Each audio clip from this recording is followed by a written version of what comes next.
আমি হাত দিয়ে যা ছুঁই তাই দুঃখ হয়ে যায়। আমি কাছে ডাকলে দূরত্ব বাড়িয়ে নেয় আকাশ। শাকিরার পরে এবার ক্লারাচিয়া মার্তির সঙ্গেও ঘর ভাঙছে পিকের। 2010 থেকে 2022 শাকিরা আর পিকের বিচ্ছেদ, যে ঘটনাটি শুধু ফুটবল পাড়ায় নয়, গোটা দুনিয়াব্যাপী সৃষ্টি করেছিল আলোচনা সমালোচনার। সুখের সংসারে নাকি তৃতীয় নারীর আগমনে ঘর ভাঙছে ফুটবল তারকা এবং পপ তারকা দম্পতির। কথায় আছে, দুজন মানুষ ততক্ষণ পর্যন্ত খুব সুখে থাকেন যতক্ষণ না তৃতীয় কোনো ব্যক্তির অনুপ্রবেশ হয়। এবারে সংসার ভাঙছে সেই তৃতীয় পক্ষের সাথেও। একটু পেছনে ফিরে তাকানো যাক। 2010 সাল বিশ্বকাপ উদ্বোধনী অনুষ্ঠানে কনসার্ট মাতিয়েছিলেন শাকিরা।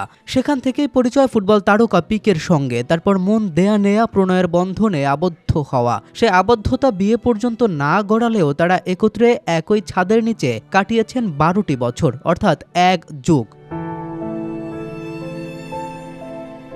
তাদের ঘরে আসে সাশা এবং মিলান নামের দুই ফুটফুটে সন্তান। সুখের সংসারের 12 বছর পরে ক্লারাচিয়া মার্তির আগমনে পিকের জীবন থেকে সরে দাঁড়ান পপ তারকা।